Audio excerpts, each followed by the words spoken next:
Bismillahirrahmanirrahim. Assalamualaikum warahmatullahi wabarakatuh. Salam sejahtera bagi kita semua.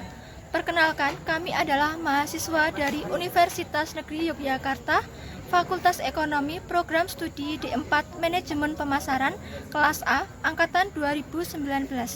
Di sini kami akan mempresentasikan materi tentang pengelolaan pinjaman dari mata kuliah Aplikasi Komputasi Bisnis yang diampu oleh Ibu Anis Okta Cahyaningrum.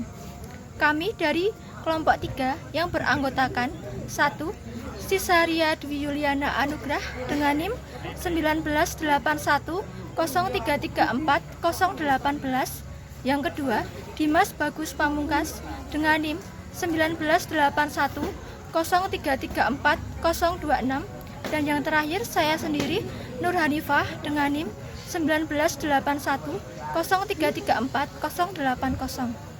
Baik teman-teman, langsung saja kita mulai penyampaian dan penyajian materi. Baik, kita lanjut ya teman-teman. Yang pertama, cara membuat tabel angsuran pinjaman. Angsuran pinjaman di sini meliputi angsuran pokok dari pinjaman dan juga bunga dari pinjaman. Ada beberapa istilah yang perlu diketahui oleh nasabah lembaga keuangan yang hendak melakukan pinjaman atau kredit, antara lain 1. Plafon dengan lambang P, yaitu jumlah pinjaman. Yang kedua, tenor dengan lambang T, yaitu jangka waktu pinjaman.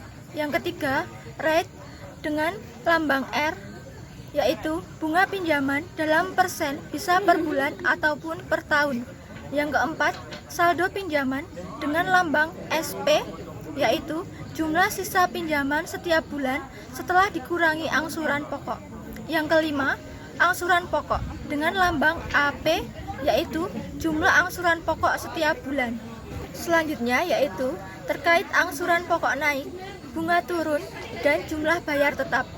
Untuk metode angsuran pokok naik, bunga turun, kita akan dengan mudah membuat tabel angsuran pinjaman dengan menggunakan fungsi Principal Periodic Payment atau PPMT dan Interest Payment atau IPMT.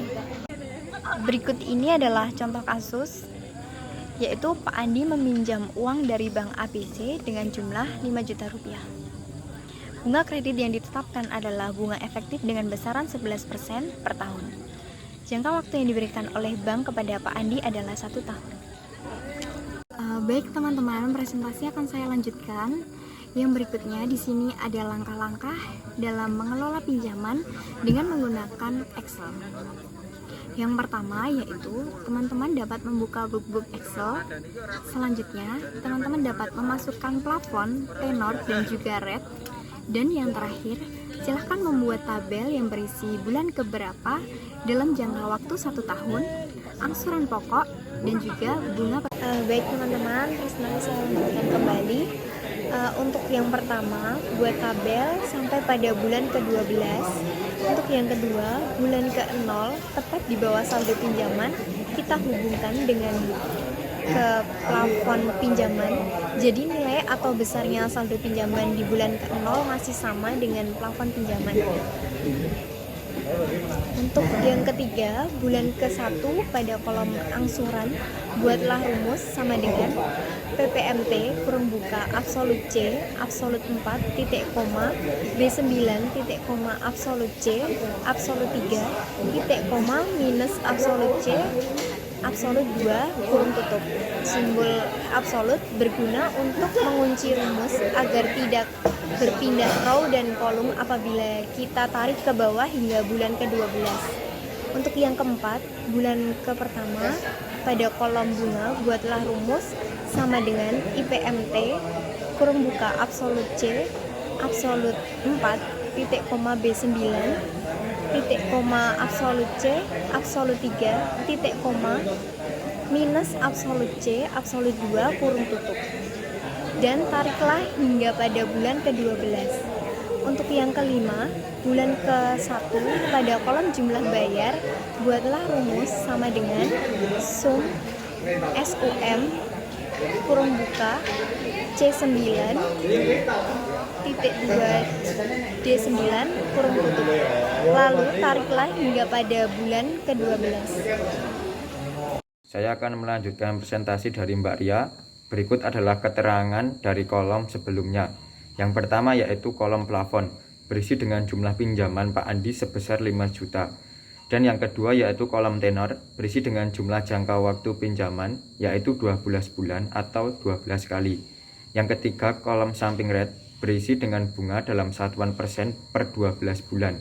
Dikarenakan pembayaran akan dilakukan selama 12 kali dan terhitung bunga selama 1 tahun, maka harus dibagi 12 sehingga menghasilkan 0,92% per bulan. Jadi hasil dari perhitungan angsuran pokok yaitu sebesar 5 juta rupiah, angsuran bunganya sebesar 302.899,51 rupiah, dan jumlah bayar sebesar 5.302.899,51 rupiah. Jumlah pinjaman dapat dikatakan seimbang atau balance jika angsuran pokok ditambah angsuran bunga sama dengan jumlah bayar. Selanjutnya, ini adalah tampilan penyelesaian dari kasus tersebut. Dapat dilihat ya teman-teman, jika perhitungannya sudah seimbang atau bisa dikatakan balance karena jumlah dari angsuran pokok ditambah angsuran bunga sama dengan jumlah bayar.